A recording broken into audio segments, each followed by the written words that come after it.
You're listening to Redesigning Reality with Dylan Charles and Jeff Anthony.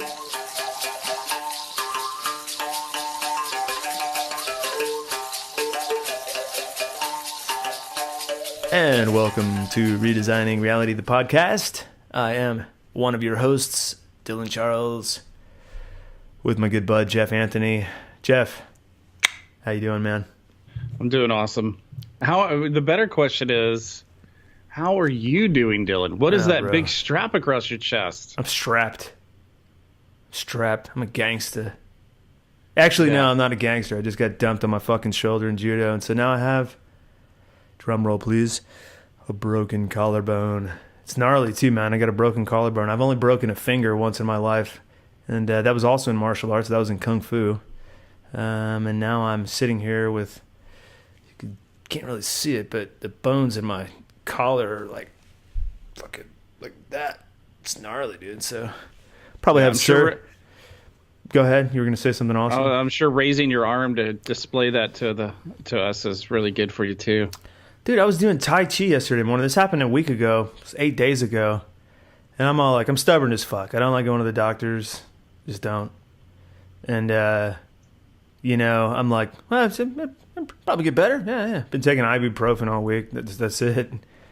Been walking around excruciating pain. And so, like, Monday morning I wake up and I'm like, all right, I'm fixing this shit. So I go out, I'm doing Tai Chi, all these flowing movements and stuff, and I'm all this. And I'm like, it hurts like fuck, but I'm just going to work through the pain.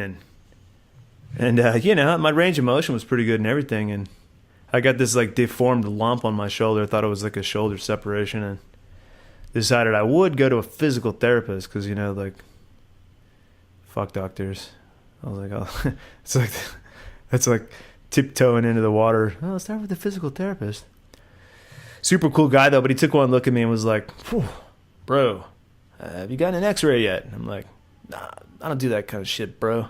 I'm too cool for school. And he's like, yeah, well, I'm too cool to work on this. I'm not touching you, bro, until you get an x-ray. And so now I'm hopped up on Vicodin. How you doing today, man? I'm doing great. I'm doing great for the second time. You already asked me this, but it's good. I'm doing good.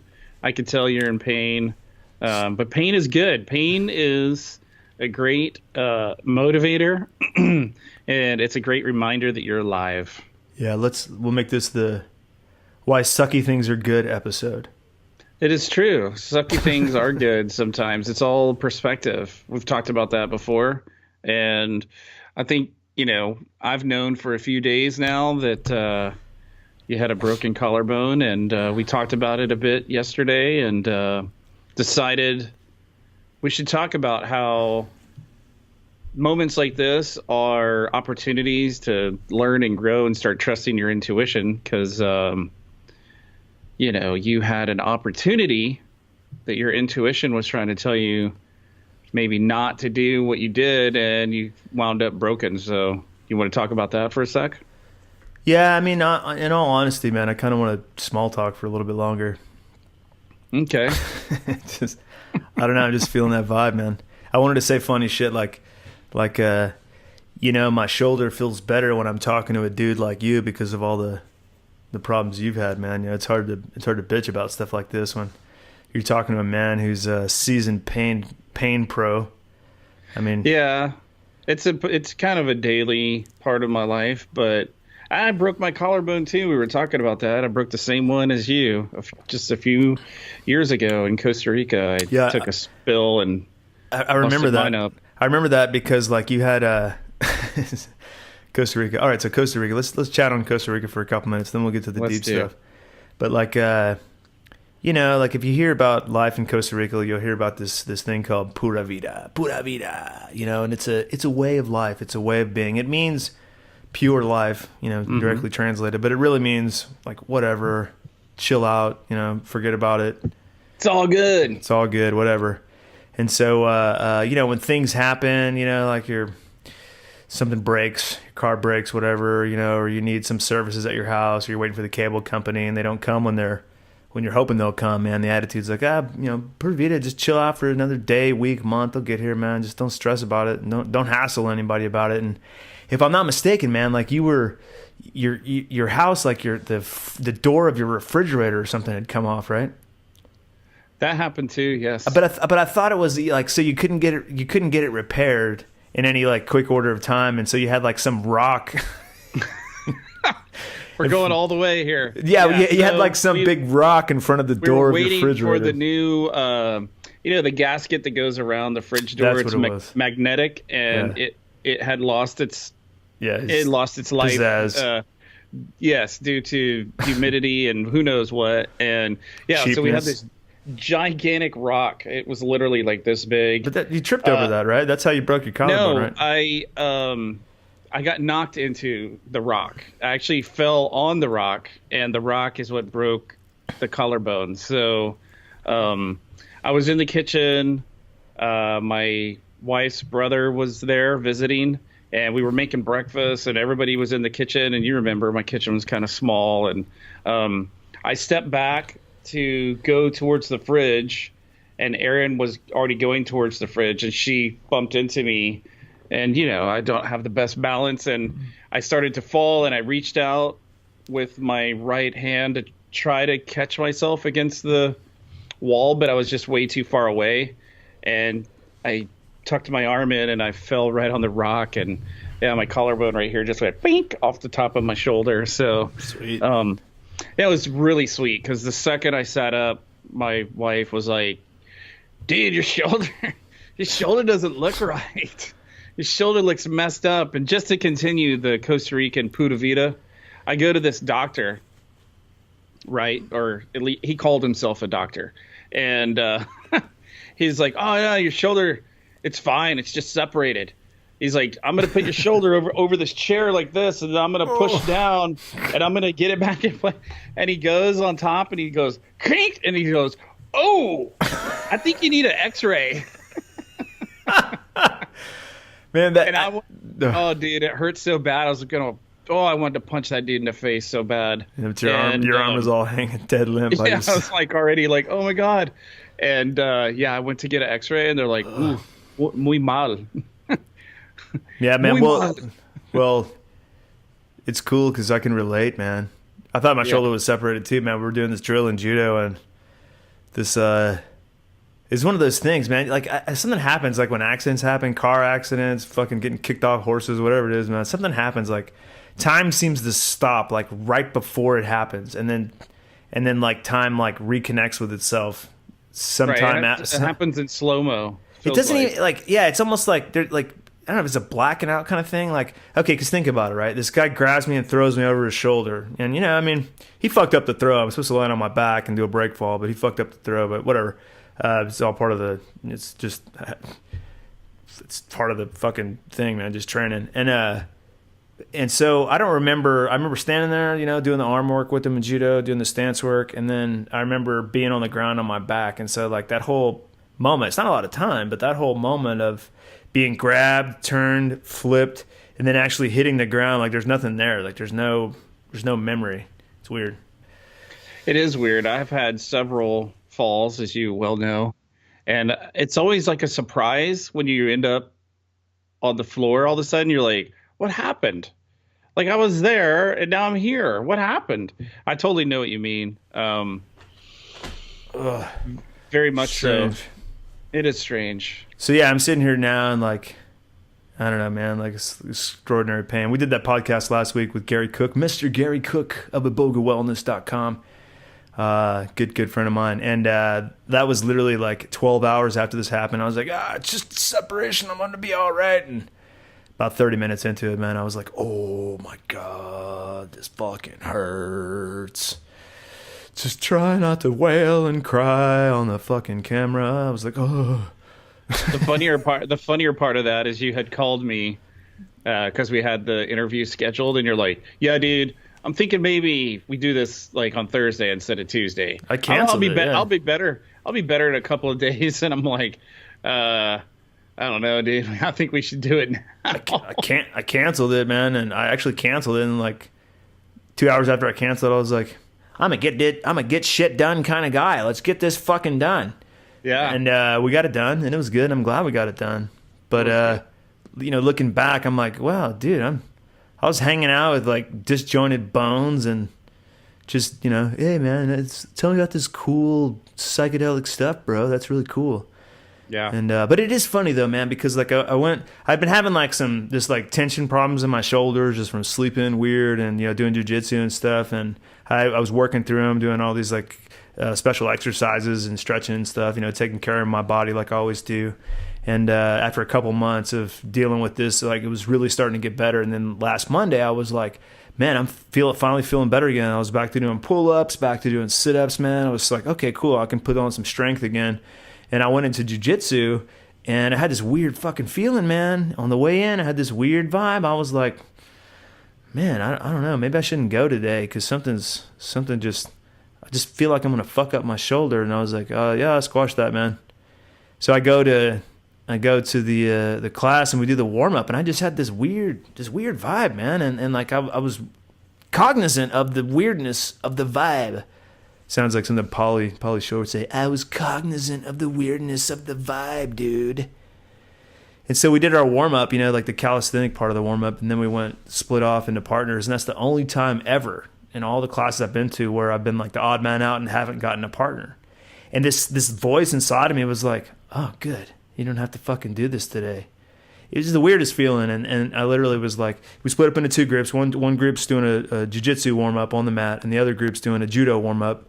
And I'm looking around for a partner, and I was like, so I kind of ended up with the judo group as the odd man out. And then it was just weird because the instructor did, our sensei Tom did some weird drill that we've never done before. It didn't really make a whole lot of sense, and everybody was kind of confused. And I was like, well, I'm the odd man out. I could just walk over there in the corner and pretend like I'm not here and not do this. I don't feel like I should do this. Round one, I did it, and I felt really weird about it. And I literally was like, wow, good, I survived round one. I had this bad feeling about this. Round two, go up to round two, and I'm standing there, judoing with this guy, and I'm like, boy, I literally was like, I hope I make it through this. And the next thing you know, I hear myself go, ow, real fucking loud. And then I open my eyes, and I'm on my back on the mat going, uh-oh, did I just fucking break my neck? And no, I didn't break my neck.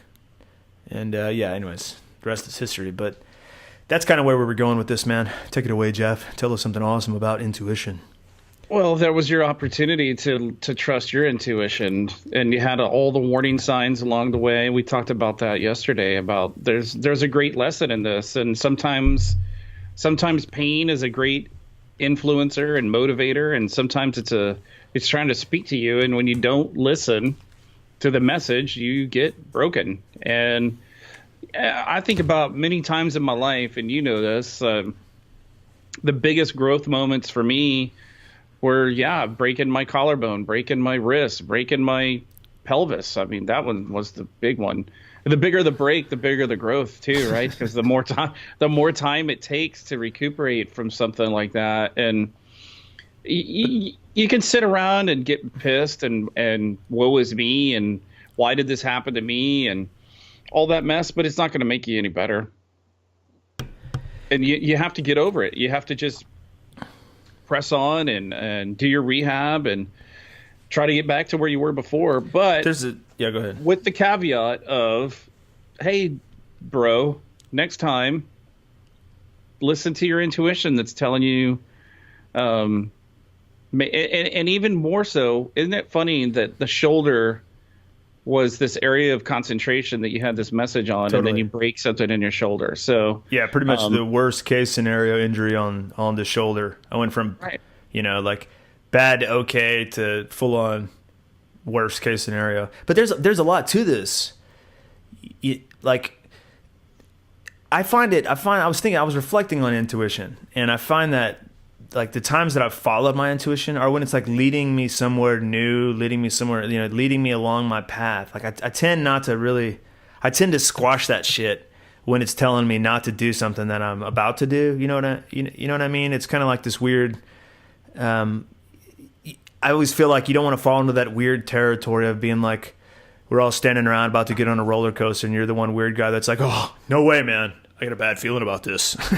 Well, that's that's a different thing, you know, right? because like that kind of reaction to intuition almost can get into like superstition and just like straight up fucking paranoia, right? That's paranoia and superstition. Superstition and paranoia have no place in your life, but intuition. You can't always tell. You can't always tell the difference. I mean, literally, I was standing there on the mat doing this, and I was like, I got a bad feeling about this, but I went ahead and did it anyway because it would have been completely out of character and out of place, like in the gym with all these badass dudes to just be like, hey guys, I'm gonna go fucking wank off in the corner for a minute. You guys do all the tough stuff. That's your manly bullshit ego, too. The manly bullshit on, right? ego. Well, I'm here with these manly dudes. I gotta fucking buck up and do this shit. No, dude. But listen. But that's the place for the manly ego stuff. I mean, that's what we go there for, man. It's a jiu-jitsu club, man. That's where we go there. We don't go to the bar to drink beers, and I don't do shots with guys. I mean, that's where I go to work out the manly ego stuff, man. Right, and I get it, dude. I used to smash my head into a football helmet so that I could smash my face against other people's faces. So, I mean, I get it. And there's something very primal and manly or, you know, physical about it. But at the same time, it's also a place for your intuition to work as well. And the thing I would say to anybody listening to this conversation, as ridiculous as it may sound, is seriously, superstition and fear, you know, like anxiety, it most of the time that stuff seems ridiculous. Like, why should I be afraid of a roller coaster that 800 other people rode today, right? So it seems displaced or misplaced concern. But intuition is something different than that. When there's a voice telling you over and over again that you maybe should be concerned about your shoulder and having an injury, and then you're doing a martial art where people tumble and roll and flip onto their shoulders. Yeah, that's a different thing. There's evidence there that says, hey, you could actually get hurt or injured, and you just got over this injury, so maybe don't do this thing. But no, Dylan knows best, and he went and jacked his collarbone up. So, you know, there's another dynamic to this I want to pitch at you. I have a friend, I've mentioned her on the show. She's a like world-class, world champion female MMA fighter. And she trained with, you know, for many, many years with literally some of the most hardcore dudes in jiu-jitsu, you know, in jiu-jitsu and MMA. And like one of those types of people that like train all day, 110% all day with like the most deadly fucking people you could train with. And so she said, you know, she's had like, you know, dozens of surgeries and all kind of stuff. I mean, it's a brutal sport that, you know, participating at her level at least. And so she's had, you know, dozens of injuries, you know, many, many surgeries and all this stuff. And so she grew out of that, like through her use of plant medicines and stuff. It helped her see and deal with her anger, which was driving her into all this. And so she's realized that like she's on a more peaceful course, I guess now, but she's more dialed into her gut and her intuition and stuff. And she, you know, we were talking yesterday about what's happening to me, and she's like, you know, man, I'll tell you, this is one thing I learned from years and years of training. She's like, I would be training really, really hard, and I would hear myself telling myself that I was sick of training, that I needed a break, you know, that I was going too hard, that I needed a break, that I just wanted a break, and I didn't understand why I was pushing myself so hard, and then boom, something catastrophic would happen, and I didn't have a choice. And so she's like, so here you are faced with this fucked up collarbone, and you know what it means, right? And I'm like, all right, well, tell me what it means, you know. And she's like, it means that, you know, your intuition was pushing you in the direction that you needed to go, whether you wanted to go or not. So enjoy your break. So, right, literally enjoy your break. Enjoy Little your double break. entendre there. So sounds very familiar. Somebody with a giant beard maybe had made you say that to yourself yesterday. Yeah, so, the wise old Gandalf the Red. I want to meet this chick, dude. You talk about her all the time, and it seems like you call her, and then you call me, and then I usually try to get you. She always tells you her opinion, which I think is dope. But you know that I always try to make you tell me the thing that I know you're going to get there too, and you always do. Yeah. I just think it'd be cool to meet her. I think we kind of have a kindred spirit and like-minded. I'm with her as far as I realized that I played a lot of sports and did a lot of macho things because I was angry, and I was dealing with anger and frustration at home. Yeah. And it felt good, dude. I mean, I kind of hate to admit this, but it felt good to hurt other people. Yes, to alleviate some of my pain by making these people feel physical pain because I was big and strong and I could impose my will on them. And, looking back on that, I feel bad. I mean, I hurt a few people and, knocked people out of games with bad concussions and things like that. And, some of them could be dealing with some issues at this age now. And I realize now, if I was in the same physical condition that I was in back then, but I had done all the growth that I've done now, I wouldn't be interested in hurting people or being in a sport that's like, an attack type of contact sport. Combative sport, yeah. Yeah. She and I met in ayahuasca ceremonies with the Sequoia elders. Freaking amazing. But in 2013, I was down in Ecuador with her, and we were way out in like this seriously remote part of Ecuador with the like members of this tribe and on these canoes. I mean, it's fucking amazing. You're like way out in these rivers, like tributaries off other rivers. Like we were on the border of Peru and Ecuador. And like literally pink dolphins and stuff in the water, giant, massive lungfish that like hover at the bases of trees with their faces out of the water. We're spearfishing and shit. Just crazy adventure. And we're in the canoe, and I noticed she's got a tattoo on her lower back. It says, "Hooray for me, fuck you." It's a good vibe there. Sounds real familiar, dude. Yeah. Like, I'm laughing because I used to have in the Navy. I had a hat that was embroidered that said "Anger is a gift," right? Because I use that anger to motivate me. I use it to propel and fuel my everything every day, and it burns you out after a while. And look what happened to Darth Vader, man. So there you go. You don't know the power of the dark side. But at the same time, there's something to be said for self-preservation, Especially when you're in your 40s, yeah. Exactly. And so I think yesterday when we were talking about intuition and listening to your intuition, I told you a story about a time, again, in Costa Rica when I was heavy into my shamanism training and doing lots of meditation and getting lots of messages all the time. And I was at that point where I didn't question.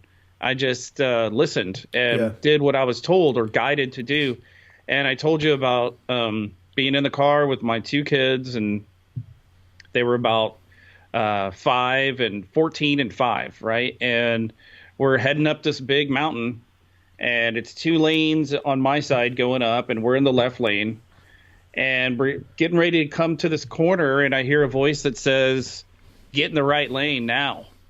And I move over immediately to the right lane, and as I do, a semi-truck full of giant jungle trees, a logging truck, comes around the corner. Its brakes are not working. It's just skipping. It's going, and I literally turn my shoulder and watch this thing almost take out my rear bumper, and I'm all the way over. And in that instant, I realized that would have been it. That would have been the end of my life and my children's life. I mean, that thing was massive. And as you well know, the favorite thing to do down there is way overload something and drive at a ridiculous speed where you can't control it. So we were blessed by my guides or intuition or whatever you want to call it. And thank goodness I listened, and I didn't just, get on the mat for to use this analogy for you. I didn't get on the mat and tumble through the thing anyway, because we would have been smashed off the side of a mountain. So, and that was a great, even though I listened, it was still a great message of trust, right? Trust your intuition, and do what it says to do, because your intuition isn't trying to hurt you. Your guides aren't trying to steer you in the wrong direction. And in this case, they literally steered me out of harm's way. Yeah, that's so true. I'm gonna miss right now to think of any other examples in my life that where it saved me from close calls, because like I said, I the times I think of, like, something bad's happened when I haven't listened to my intuition, versus, which is like, still, dude, that's still another. It's an opportunity to grow and learn, right? I mean, well, I was talking to a friend of mine, my old kung fu instructor, this morning, and telling him about what's going on with the collarbone and stuff, and he was like, "Oh man, that sucks." And pretty much the reaction from everybody is like, "That sucks, that sucks." And I'm like, well, I was telling him, I was like, all my life I've been afraid of breaking a bone. Like, that's like been horrifying sounding to me. I've never broken a bone other than my finger once. It was a small, relatively small thing, and it's been horrifying. And furthermore, I've always been horrified. I had one surgery when I was like 13 years old, and I've been horrified at the idea of having surgery. That just scares the fuck out of me. Being put to sleep and waking up with a dry throat, and like, oh, where the hell am I? That right. Whole disorienting thing. I remember it from when I was young, and that just always just scared the living daylights of me. And so now all of a sudden I find, like you and I were talking about yesterday, it's kind of like, why the hell are you doing jiu-jitsu and judo and shit at this stage in your life, and it's, and at the core of that was really because I had identified some new areas in my life where I realized that was something I was afraid of, like the idea of going into a grappling school with like really badass dudes and stepping up and squashing my fear, was a dimension of my martial arts practices that I hadn't fully confronted yet. And in order to really understand martial arts and myself, that was another part of the self-mastery journey I'm on, to like not be fearless, but to be courageous in the face of that fear. So now, in this journey I've had with this particular sport, I've already found that, I can be courageous in that fear. And then this happens, and I'm like, oh, okay. My friend's like, well, that sucks really bad. Really sorry to hear that. I'm like, yeah, actually, though, I just found out that, like, I'm okay through a broken bone. I've been hanging out, for a week with a severely, majorly broken collarbone, and it's okay. And now I have to do the surgery. I don't really have a choice, so I just have to buck up and conquer that fear too, So in some sick, twisted way, man, it's like multiple blessings all wrapped up in one bundle of pain and laying on the bed for weeks at a time.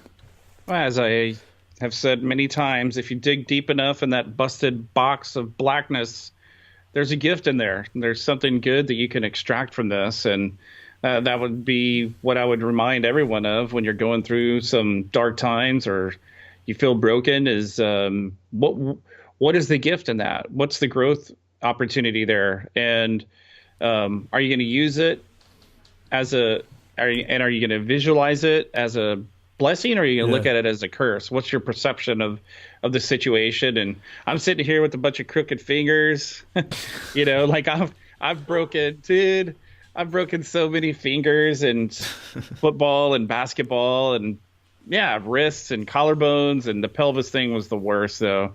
Like that was like and I'm covered in scars, and my kids are like, sometimes I think I've taken on all the abuse for my family. None of my kids have never had stitches. Any of them were really bad, any broken bones or injuries. And they're like, man, look at your hands and look at your forehead. And what is that like? And I'm like, well, it's not fun, but you definitely learn a lot about yourself as far as, we're tough, dude. We're resilient. You can take on more than you think. And the thing and the lesson in that for me, and what I always share with people, is I didn't decide to do any of these things. I'm not a hero. I didn't say, give it to me, but when it happened, I didn't give up, and I didn't cry. Well, maybe I cried. Maybe I cried a little bit, but it's okay to cry, Jeff. I mean? It's okay to cry. Well, I didn't shy away from the pain though. And I didn't try to avoid the situation and the gravity of the rehab and the things like that I've had to do. And dude, I mean, when I broke my pelvis, I lost 70 freaking pounds, bro. So that was an awesome opportunity. I mean, we did a show a couple weeks ago about mindset. I mean, it's all linked, man. It's all the same thing. Mm-hmm. Yesterday when I went to get the X-ray, and I had, worst case scenario, I thought maybe I had something cracked, right? And I'm Right. in there getting the X-ray, and they're X-raying my shoulder, and they're supposed to X-ray my shoulder and my collarbone. And this nice lady's X-raying my shoulder, and she goes back to the booth, and she comes back, she looks at me, and she's kind of like, were you supposed to have your clavicle X-ray too? And I'm like, oh yeah, absolutely. She's like, okay. And I'm like, why do you say that? What are you getting at here? I was like, you see something? See something, say something. And she's like, no, everything's fine. She's like, oh, yeah, there might be something minor in there. And then, we did the whole thing. And of course, now we know, but just like her poise and not, breaking it to me. But so I go back to the exam room, and the doctor comes in waving this printout of the X-ray. And I see the bones, and I see like the inch of space between the collarbones. And I'm like, turned white and flush, and he's like, "Oh my God, you're gonna?"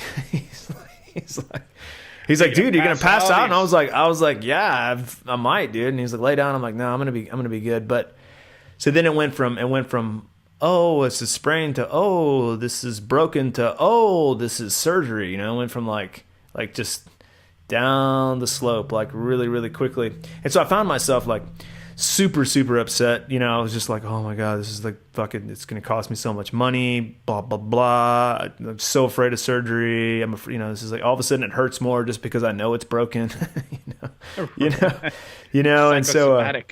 And so I go to I check out and everything, and I get in the car, and I sit in the car for a second, and I'm freaking out, dude. I'm like this fucking sucks, dude. This sucks. And I stopped, and I was like, huh.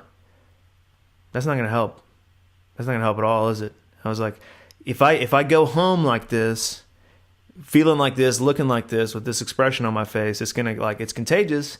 My wife's going to feel it. It's going to send her into a tailspin of stress. Like it's going to snowball. It's going to affect everyone in the house. And I'm like, I can't do this. So I'm like, okay, right now I'm making the call right now. All right.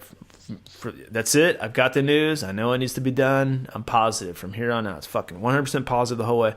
So I turned on my favorite reggae CDs, man. Jammed all the way home in severe excruciating pain, but singing some favorite, reggae tunes, man. By the time I got home, I was like, I was in fucking pain, but I was in a good mood. And I came back. I was like, "What's up, everybody? How you doing? Oh, what's up, everybody? Oh, hey, Dad, what's up?" And I'm like, and you were like, "Wow, check this out! Check this out!" Literally, man. I'm sorry, man. Like watching your kids' faces when you pull something like that on them. Like my daughter was like, my son was like, yeah. My littlest son was like, oh my God. Oh man, that's so funny. That reminds me of the time too. I had really long hair when we were in Costa Rica. I grew my hair out really long. And I remember this too from when I was a kid. My dad would have a mustache, and then if he'd shave his mustache off, I'd be like, who the fuck are you? And so I had really long hair when my youngest son was born. And so when he was like 3 years old or something, I was like, all right, I'm done with this long hair hippie shit, and went and got it cut off. And I had this like ponytail, right? And so I came home with a hat, and I shoved the ponytail in the back of the hat, like everything's normal. And I was like, hey Marlo. He's like, what? And I was like, yoink. And the hair falls off, and my head's all buzzed, and he's just like, fucking ran outside, just took off running like, oh my God, just saw a freaking Who is this demon. guy that looks like my dad that's not my dad? So yeah, if you want to freak out your kids, man, change yourself in some significant ways, even if you have to break your bones and show them the X-rays. But it's not really why. We're not really put on this earth to freak out our kids, but man, it sure is entertaining sometimes. It is fun. It's good for a laugh. It makes for a great story too for a podcast. So yeah, it does, man. The podcast. Yeah, it's interesting doing this podcast. It's just an opportunity to just chit and chat, and sometimes we go deep, and sometimes I don't know, we never stay that shallow. But man, I was thinking about something you said a minute ago, and man, I have a really amazing circle, like inner circle of friends, the people that I really trust. So I have you, and like my friend Debbie that I was talking about, the MMA girl, and I have like this amazing circle of friends. Like whenever something's going on in life, whenever something's not right, and I know who it is in my tribe that I need to talk to, and that's what it feels like. It feels like a little tribe. None of them are here in the same city that I'm in. I've got friends all over, all over the place, and like, it's like when I have certain things going on, man, I'm like, dude, Jeff Jeff Anthony's the right guy to talk to about this, man. You and I'll shoot the shit for a couple hours, or I'm like, oh man, I got to talk to Gary Cook, or oh, this is related to this. I need to contact my old like Kung Fu Sifu, or whatever. And so, man, it's important to build the tribe and get your people in. It's almost like your own little, what's that mastermind circle of people that help you through this crazy ass life, man. Well, I call them friendships and relationships, right? Because friendships come and go. You have friends that you had in Costa Rica and back in Austin and high school and college and all the things you've done. You've had friends. And then you build these other bonds that I call relationships, right? And relationships are the ones that are worth holding on to. Those are the ones where you're most likely going to get in some arguments, maybe even some little fisticuffs and totally disagree and then totally come back together again. And every time those kind of things happen, you analyze the relationship and you grow and you learn more about yourself and forgiveness and what real love is. Because, you and I love each other. We're not seeking anything physical from each other, but we have this deep brotherly love. You don't have to be all crazy, but we have this deep love, and it teaches you what love really is. There's a big, I think, confusion in the world of relationships of love and lust. And it could be whatever type of thing you're into. If you're into guys and you're a guy, if you're into girls and you're a girl, that people lust after people and they believe that it's love a lot of times, and it's not. And look at your relationships that you've held on to for years that have been meaningful, that have been difficult even at times, and realize that you probably love that person. And that's what love is. It's unconditional. Sometimes it hurts. I know Dylan and I have gone through periods of weeks where we didn't talk to each other because I said something and then he said something and I said something too. And we're like, you know what? How about fuck you? And it happens. It always happens. It's supposed to happen. It builds a stronger bond, and it's just part of the journey. And if you start looking at I'm not asking anyone to label anything. Hey, this is my friendship. This is my relationship. But you know what I'm talking about. You have those people. I have friends from the Navy that I'm still super love them, and I love talking to them and hearing from them. And I have friends from the Navy that they were just friends, and I think about them fondly, but I haven't talked to them in years, and I know I'm not going to, and I'm not seeking anything out from them. So relationships are important though, man. They get you through the hard times, and it also is something and a group that you can share your achievements with in the good times too. And it's important, man. Building relationships is all part of life. I think it's almost like a life skill, It's something that I definitely didn't develop until really the last 10 years. And let me just disclaimer here. I'm not an Oprah fan. I don't watch Oprah Winfrey. Okay.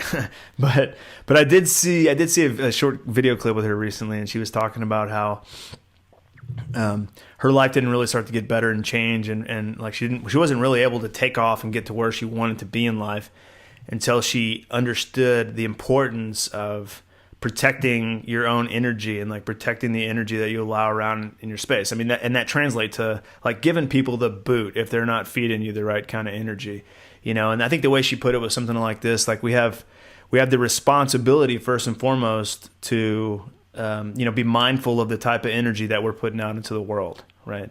Is it constructive to people? Is it positive? Is it helping? Is it supportive? Is it healthy, right? And but then additionally, we also have the responsibility to manage the type of energy that we let around us, that we let affect us. And so she was basically saying that it took her a long time to realize, as did it me. It took me a long time to realize. And maybe it's just the facet of how we grow. We go through this stage where we grow up and we develop self-awareness, and then we learn. We make decisions kind of based on trying to bolster our own self-confidence and this and that. We don't necessarily make the best decisions because we're trying to fit in or trying to belong. But once you break through that and then you realize that that you have a responsibility to control what energy you allow into your life. Then she's like, yeah, all the people that suck your energy. And I think she made some giant sucking sound to note that. But, the idea is that, yeah, you have to pay attention to what you're putting out, but you also have to pay attention to what other people are taking from you and giving back to you, man. And the point she was making was, you're not going to get where you want to go in life. You're not going to be able to achieve the highest expression of yourself if you will continue to allow energy vampires or just people that suck your energy and take and take and take from you in your life, man. You got to kick them the fuck out, man. It's real. Well, people call. I'm going to give you an example right now. Okay. Mm-hmm. So people call billionaires elitist, right? Because they hang out with other billionaires. I don't know, some, I guess. There's a reason why they hang out with other billionaires, and there's a reason why millionaires hang out with millionaires. And then if you're an aspiring billionaire and you're a millionaire, you better start hanging out with some billionaires, because I'm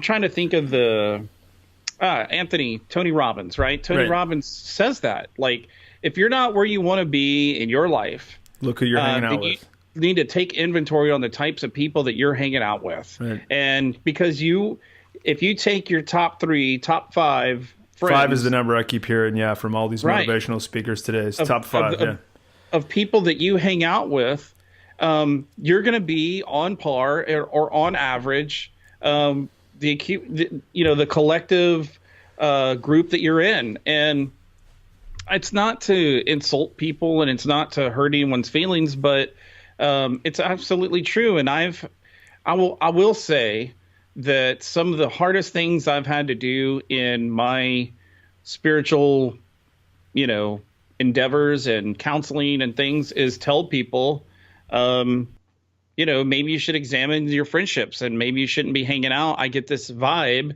that there's some people in your circle that you shouldn't be hanging out with. And that's happened to me personally. I've had to literally have conversations with my wife about, hey, I can't hang out with this person or these people, because they're not. I don't agree with what they're doing. I don't agree with their decisions, and they're not going where I want to go, and I don't want to go where they're at. So I'm not going to do it anymore. And man, that's hard to do, especially when you live in a tight-knit community. I mean, I had a lot of backlash in Costa Rica because there was a group of people that I hung out with for a long period of time. And you know this. I told Aaron, I'm done. I can't do this anymore. And it was a big motivator on why we moved here. So it's important, man. You got to take inventory. You got to always be growing and expanding. And if your friends aren't growing and expanding, then they're kind of holding you back. And so you gotta look at that, and you gotta, maybe mastermind a better group. Yeah. But there's nothing, some of the greatest growth comes when you're willing to fearlessly step into solitude. Absolutely. I agree with that. And some of my biggest growth has happened there. It's, none of my friends that I was tight with were into shamanism. Or meditation. And it was something that I started developing. Well, I was being trained, but I was also doing putting the work in on my own at home. So I agree with that. But at the same time, there's great wealth of knowledge that you can extract from a group of friends or the relationships or mentors that you can have in your life. I'm just saying that, like, the fear of being alone is pretty prevalent. And that drives a lot of people to stick around in social situations and relationships that don't really serve them well. Well, the funny thing about me is I'm a very extroverted person. You know that. I love to talk and hang out and have a good time, and I love cooking and feeding my friends. But then I have this other part of me. I have the hermit side too. There's times that I don't want to go be social. I don't want to talk to anybody. And I honor that part of myself now. I used to think, what's the matter, dude? Like, why are you being like that? You're being old, like a freaking hermity old man or something. But I realize I need that. I need to recharge. I need to collect my thoughts. I need to focus on myself for a while. And it's in those kind of hermit moments of solitude that I get more into my shamanism, and I get more, I check my baseline. I get back into meditation and things like that. And you connect more deeply with your intuition, which kind of brings us full circle, because I did want to ask you that. We started talking about intuition after we got past the small talk section of the podcast. Although, dude, we totally forgot to talk about the weather, man.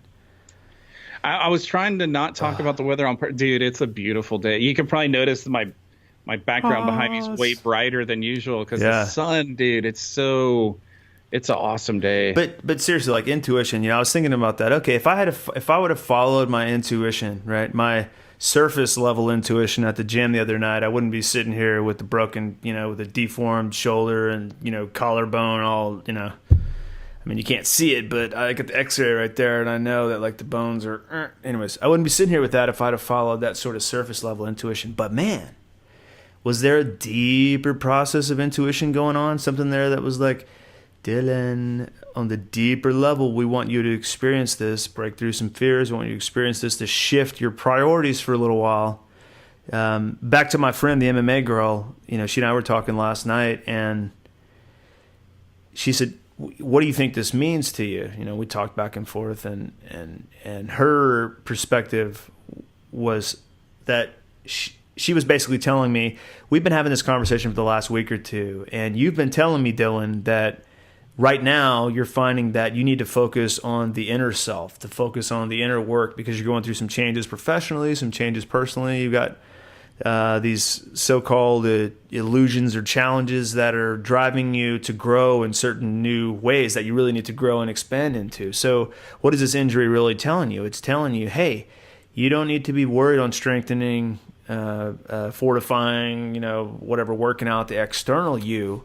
You need to go inside. Like right now is your time. Like you need to go inside. So two processes of intuition. The deeper one saying, okay, you know what? Like you said earlier, Jeff, like we learn from pain. Let's give this guy a hefty dose of pain, knock him on his ass for a while, so that way he doesn't have any choice but to sit there and do the internal work that he needs to be doing right now. But then there's the surface level that's like, I got a bad feeling about this, don't get on this plane, kind of vibe. And really my question is like, how do you really like live closely with your intuition? Well, start trusting, number one. Trusting what? I mean, I have a friend that teaches, he's great, excellent dude. He does a masterful program on flow consciousness. And one of the major tenets that he teaches people, I mean, this dude travels all over the world. He helps a lot. I mean, he helps a lot of people to, be their best selves through this process of what they call flow consciousness, which is being in the zone state of mind. How do you get yourself in the zone? How do you get yourself into a place where things are effortless and the results that you get out of doing this effortless work are extraordinary? And he says on and on and on again that the biggest part of that is learning to trust and live closely with your intuition. Which is what I just said, and you cut me off. But anyway, sorry, I feel like because you want to today, know how to. What are you blathering about? How do you trust your intuition? Well, first of all, you accept the message, right? You can't argue with the message. You can't allow your physicality, your physical mind, your ego, talking to you, buddy. You can't allow your ego to step in and say, thanks, come on, dude, don't be a pussy. There's all these tough dudes here. Who cares? And so accept the message, right? That's the beginning of trust. 2, surrender to the message. You got the message. You didn't surrender to it. You pursued it anyway. Then not only that, 3, right? You had the clarity. You had this clear vision by not having a partner. So nobody showed up to help you hurt yourself. So what did you do? You went out and found somebody to help hurt you, right? And so now you have to go into the forgiveness phase, right? Like I'm actually giving you the steps that are in my book. It's acceptance, surrender, clarity or clear vision, that you understand the things that you need to forgive so that you can get back to loving and get back to harmony. And, when you're in discord, like your collarbone's in discord right now. Yes. Yeah, very much so. And it all happened because you didn't trust, because you couldn't accept the message, and you didn't surrender to the fact that, hey, I don't have to feed my ego right now. I don't have to be the tough guy. I realize that we're from Texas, and that whole Texas tough guy thing it's a real thing. It really is. But it can put you in pain, and it can put you in all kinds of precarious situations. And a lot of that is the ego, and the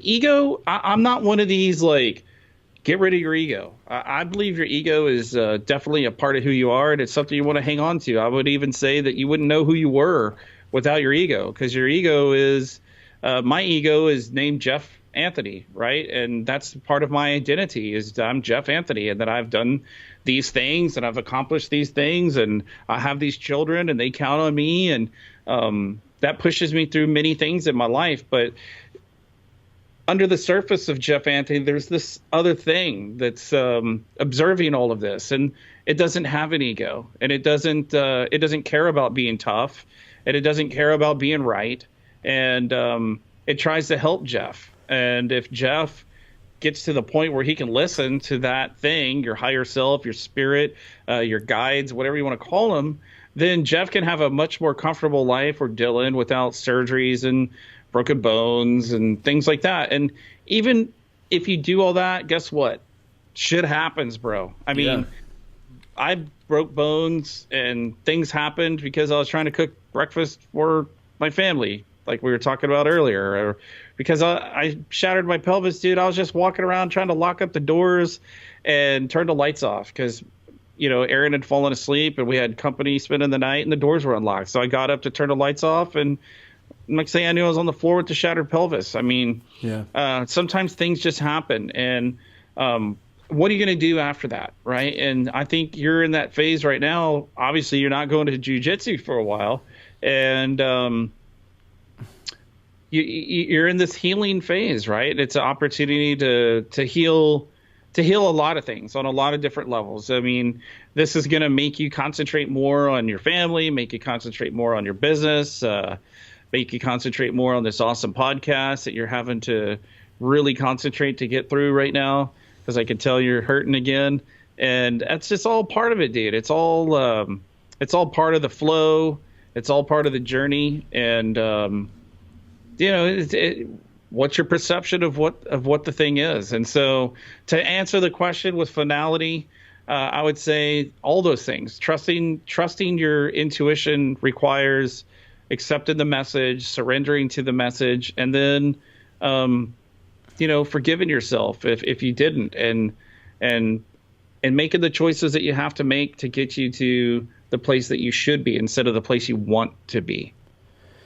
Yeah, listening to you talk about ego, and I could see how that's applied in things I've done in the past. But this particular situation, I'm not sure it was a battle with my own ego. In other words, my desire to impress other people. Surely that was a part of it, man. I'm not gonna bullshit. But just because I was already there, I didn't have to go to the gym, and there's no shame in just not showing up. But Right. I just feel like there was some other process, like it was connected to some other thing going on deeper, more deeply inside of me, and it wasn't my external ego, my expression of myself in relation to others and how others see me. It was more of an expression of my ego, how I see myself and how I want to see myself. So a little bit of a twist on what we typically think of, what we typically think of as being egotistical. In other words, Right. I have built up an image of myself in my own mind. That's not for anybody else. It's just for me. Like, who am I? Like, what do I do? Who am I proving myself to? It's just me. What are my challenges am I taking on? What am I going to conquer next? What are my fears? What are my desires? All that. These are things these are ego battles, I guess, that play out exclusively inside myself, And so I feel like this one it had kind of been building for maybe a couple of months, a few weeks. And like I said, something else was going on that deeper level that pushed me into that situation. you know this too, man. Like when you broke your pelvis, I mean, like I believe you stepped on a kid's toy or something. I mean, if that toy would have been moved over a half an inch, you wouldn't be having this conversation. No, and well, it's funny. You just did it.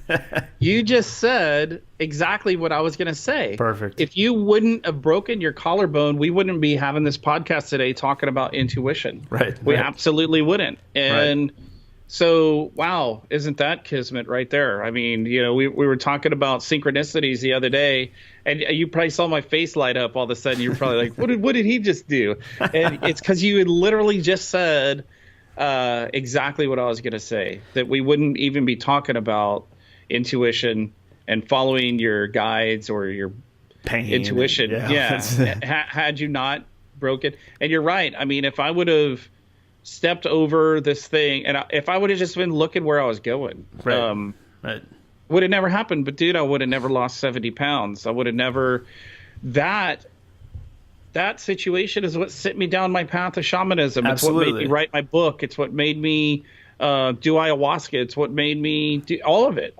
None of it would have happened. So was that a good or a bad thing? You know, I think it was a great thing. Now, it wasn't great when I was going through it, but looking back, it was awesome. It was, but that's wisdom. I mean, that really is wisdom, is being able to observe your life, let things happen as they happen, and, you know, maybe where other people might judge or label them positive or negative, good or bad, instead realize that those judgments are just illusions. Things just happen. They just happen. The toy just happens to be right here. The guy just happens to do a judo throw me and doesn't quite pull me through. He's supposed to pull the arm through as he's going over. Doesn't quite pull through all the way. And so instead of me coming down on my back with a break fall, I come down right on my shoulder, you know, the tip of my shoulder. Right. So you take him half of your deductible, you know, since he didn't.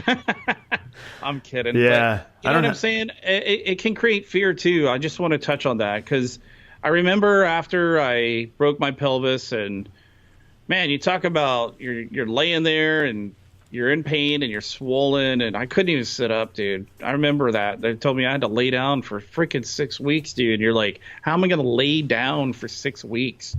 I mean, I was shattered my pelvis. I didn't just break it. It was in like 7, 8 pieces.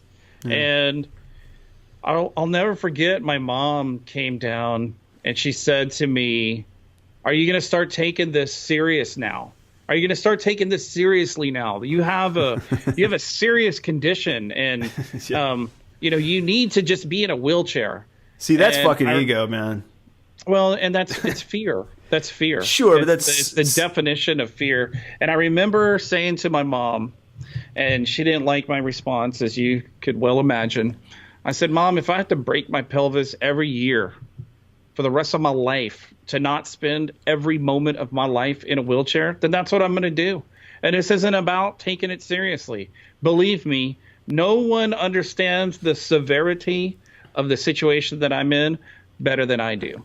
You don't live this every day. I do. So I'm not going to allow you to take that away from me. And if I want to walk at whatever capacity that will be, then I'm going to do that. And I will tell you, I had to overcome my own fear because, dude, I was afraid for a long time of falling down again. And you know what happened? Just like the universe does, it delivered some falls for me. And the plates stayed in place and my shit didn't break. And now I don't walk around thinking, don't fall down. Well, maybe I do a little bit. But, you know, I'm still walking around. I'm still doing these things. And it's coming up on 10 years now. So it'll be 9 years this year. And I'm still doing my... You know, you could call it stubborn, you can call it whatever, you know, I call it living the adventurous, I'm going to do this lifestyle instead of living this fear-based thing where you just sit at home and you don't do anything. And, you know, that's what, when people see me and they say, hey, you have this great attitude and you have this great, and I am aware of that. I'm aware of the energy I put out in the world. I loved what you said about Oprah. It's totally true. Man, you can be suffering and you can put on a good face. You can be in pain and you can still be an inspiration. I do it all the time. And you know what? It fuels me to do it more. It really does. You're doing it right now. And it's man, you want to talk about growth. You want to talk about like entrainment too, learning how to realize that even pain is a choice. It is, and you can get over that pain when you channel that energy somewhere else and do something positive for the world. So I would just encourage anybody that's in pain or going through pain, whatever it is, physical, psychological, train yourself to work through that and channel it in a positive way, and then watch all of a sudden the pain dissipate. It's an amazing thing. Yeah, well, life is it's an extraordinary gift, and we have to. It's up to each of us to take responsibility for whatever happens. It's like what you were saying about sending the guy who threw me, half my deductible.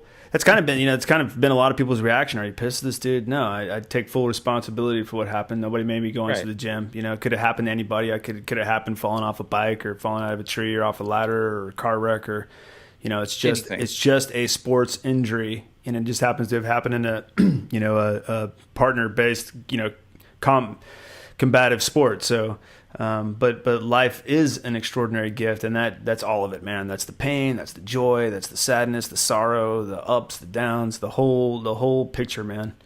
And so that's a good place, I think, to wrap it up, man. You got anything you want to say? You tend to nail down the closing for us pretty well, man. Unless you got any closing arguments. No closing arguments. Just like I said before, if you're struggling with something, work through that and channel that into something else, and watch the things alleviate. It's all a choice.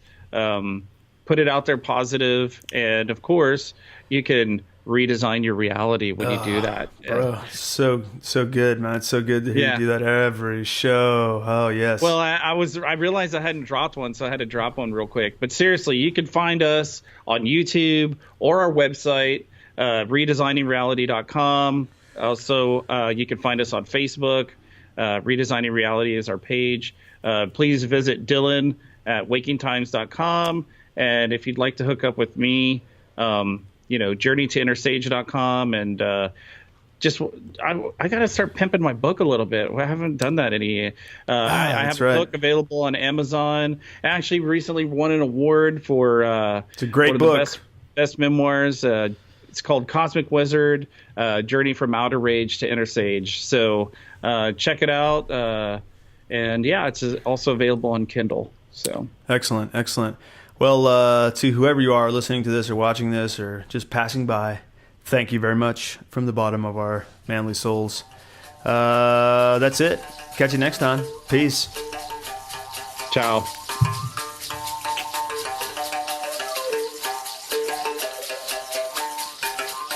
You've been listening to Redesigning Reality with Jeff Anthony and Dylan Charles.